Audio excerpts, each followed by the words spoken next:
Halo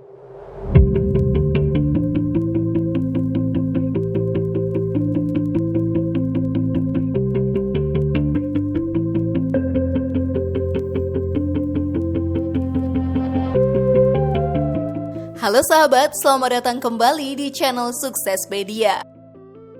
Inovasi dalam teknologi selalu mengalami kemajuan setiap harinya.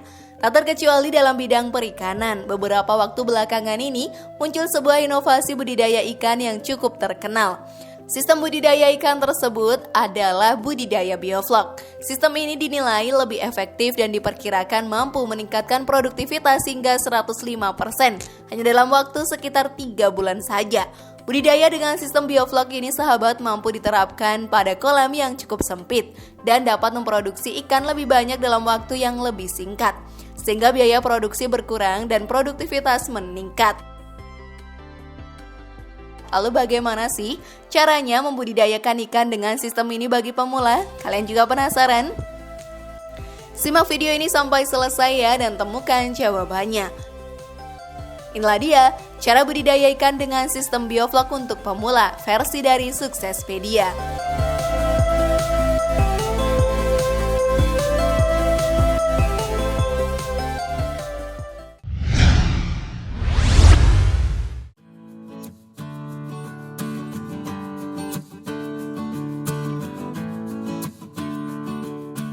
Pembuatan kolam. Kolam yang dibutuhkan untuk budidaya ikan dengan sistem bioflok adalah dengan menggunakan kolam yang memakai terpal. Sedangkan untuk bagian rangka, kamu bisa menggunakan besi sehingga lebih awet. Gunakan sistem knockdown atau yang bisa dibongkar pasang, sehingga lebih praktis dan menghemat biaya. Besar kolam sekitar 2-3 meter atau tergantung kebutuhan kamu. Dalam pembuatan kolam diperlukan lahan yang sudah siap untuk ditempati. Siapkan lahan yang tidak terkena sinar matahari serta air hujan secara langsung. Diperlukan payung atau lahan yang memiliki penutup. Hal ini pun diperlukan sebab cahaya matahari dan hujan yang dapat masuk akan mempengaruhi pH air dan mikroorganisme yang hidup di dalam kolam. Untuk lahan, kamu tak perlu khawatir nih, sistem bioflok tidak membutuhkan lahan yang begitu besar. Cukup sesuaikan dengan besar kolam yang kamu buat. Nah, sebelum video semakin berlanjut, klik dulu tombol loncengnya ya biar kalian gak ketinggalan info baru dari channel ini.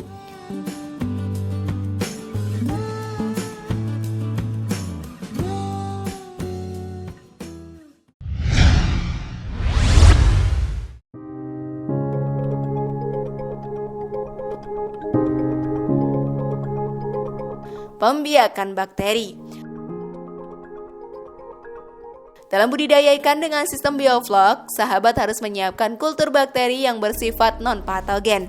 Bakteri tersebut nantinya yang akan merangsang pertumbuhan mikroorganisme untuk mengolah limbah tersebut.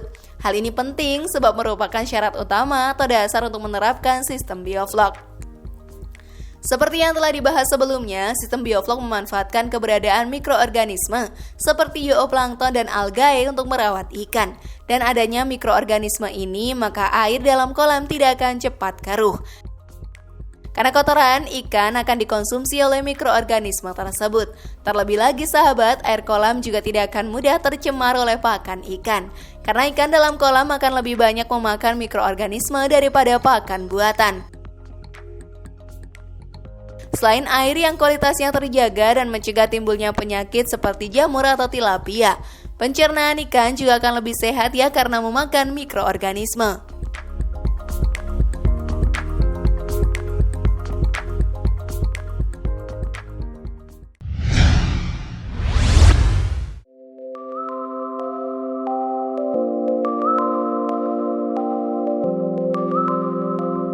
Sediakan aerator.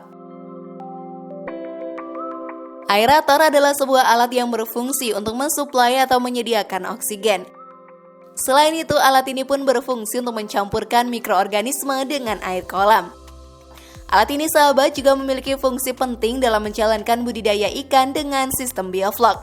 Sebab pencampuran mikroorganisme dengan air tidak bisa dilakukan oleh manusia atau dicampur secara manual. Harus dilakukan dengan menggunakan alat tersebut. Peran aerator pada kolam bioflok sangat diperlukan untuk memberikan sirkulasi oksigen, sehingga probiotik akan bekerja lebih maksimal dalam mengkonversi limbah organik menjadi flok.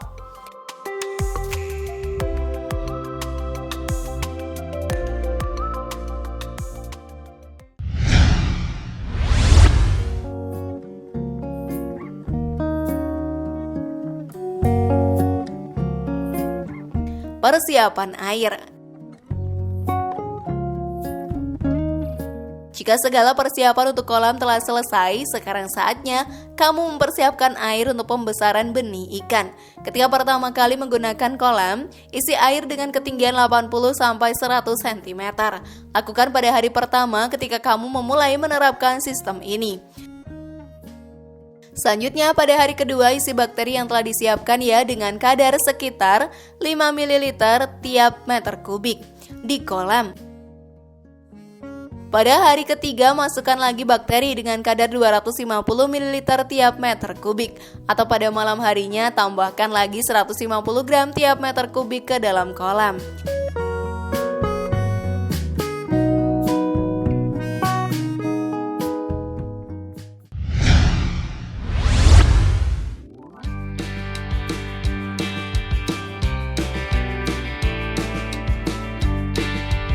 Pengolahan air. Air yang telah kamu campurkan dengan bakteri sahabat tidak boleh langsung digunakan. Olah terlebih dahulu dengan cara diamkan 7-10 hari agar mikroorganisme berkembang lebih dahulu dengan baik. Cara ini merupakan salah satu poin penting sebab dalam budidaya ikan dengan sistem bioflok, mikroorganisme harus dalam kondisi yang benar-benar siap agar dapat menjalankan perannya dengan maksimal.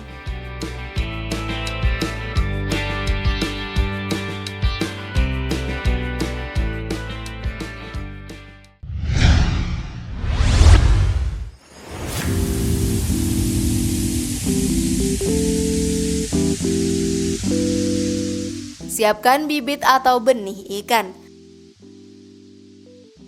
Setelah persiapan dasar sudah siap nih, bibit atau benih ikan dapat dimasukkan ke dalam kolam. Pilih benih yang sehat dan juga bagus. Secara visual, kondisi benih yang akan dibudidayakan bisa kita amati loh. Benih yang hendak dibudidayakan haruslah benih sehat dan tidak cacat. Baik cacat karena keturunan maupun cacat karena luka atau terserang penyakit. Kriteria benih yang sehat akan aktif bergerak dan akan merespon bila diberi rangsangan.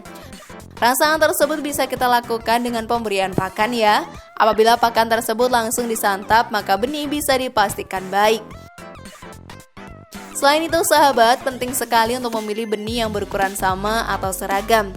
Benih yang mempunyai ukuran sama dapat memanfaatkan pakan lebih efisien karena tidak ada ikan yang selalu kalah bersaing dalam memperoleh makanan. Apabila benih tidak sama, maka dikhawatirkan yang besar akan mendapatkan porsi banyak, sedangkan yang kecil akan tertinggal pertumbuhannya. Ketika sudah mendapatkan benih yang bagus, selanjutnya sebar benih secara merata di area kolam.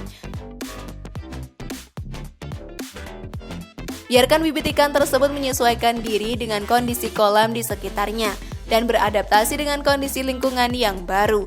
Jangan mengaduk atau membiarkan kolam terkena bahan lain dari luar, misalnya polusi ataupun air hujan.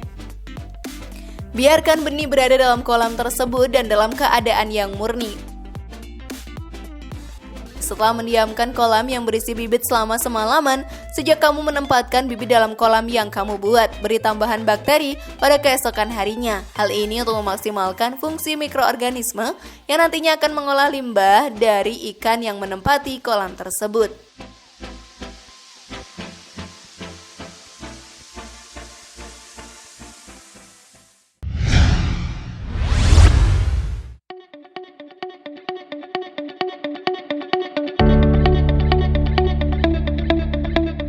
Rawat dengan tekun dan kontrol setiap hari. Setiap budidaya atau pengembang biakan ikan apapun sahabat, selain persiapan lahan, kolam, dan bibit ikan, perawatan dalam keseharian juga wajib dijalankan ya dengan disiplin. Dengan menjalankan perawatan sesuai sistem yang dilakukan, memenuhi kebutuhan ikan itu sendiri, mencegah penyakit, meminimalisir resiko, serta melakukan perawatan secara berkala pada alat-alat yang digunakan. Pakan yang diberikan untuk perawatan sehari-hari ialah pakan yang berkualitas dan sesuai porsi, beri pakan yang dibutuhkan, dan memiliki kandungan nutrisi yang sesuai untuk pertumbuhan jenis ikan yang kamu budidayakan. Untuk bibit ikan yang masih kecil, pastikan pakan yang diberikan kepada mereka ialah pakan yang lebih kecil dari besar mulutnya sehingga pakan lebih mudah ditelan oleh benih ikan. Pemberian pakan sendiri umumnya ialah dilakukan kurang lebih 2 kali sehari, setiap pagi dan sore hari. Selain itu, sahabat, pelihara dan lakukan evaluasi atau kontrol terus-menerus setiap harinya. Pantau kesehatan dan pertumbuhan ikanmu, kualitas air, serta sistem bioflok yang digunakan. Pantau juga alat-alat yang digunakan ya, agar sistem dapat berjalan dengan maksimal dan meminimalisir kerusakan. Hasil panen akan sesuai dengan jerih payah serta pengetahuan yang kamu terapkan. Sistem bioflok, sahabat, akan sukses jika kamu terus memantau dan mengevaluasi apa kekurangan dari usaha kamu dan apa yang bisa meningkatkan baik dari hal kualitas air itu sendiri, mikroorganisme, bibit ikan, juga pemilik atau orang yang mengelolanya. Teliti dan evaluasi secara terus-menerus. Meskipun kamu tak perlu mengganti atau menguras air kolam, namun beberapa kali kamu perlu menambahkan probiotik atau mengatur kembali ukuran pH dalam air. Jika tidak begitu, lama-kelamaan air bisa terlalu asam dan flok akan mati. Sehingga sistem ini bisa gagal, jadi ketekunan memang sangat dibutuhkan ya, sahabat.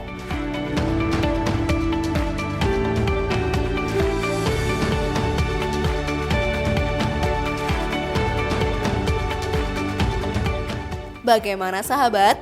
Apakah kamu tertarik untuk beternak ikan dengan sistem bioflok juga? Mudah sekali bukan? Share pendapat menarik kalian di kolom komentar ya. Semoga informasi tadi bermanfaat. Terima kasih sudah menyaksikan channel kami. Mari bangun channel Suksespedia dengan cara klik tombol subscribe, like, share, dan aktifkan tombol loncengnya. Sampai jumpa di video berikutnya dan jangan lupa tonton video yang lainnya.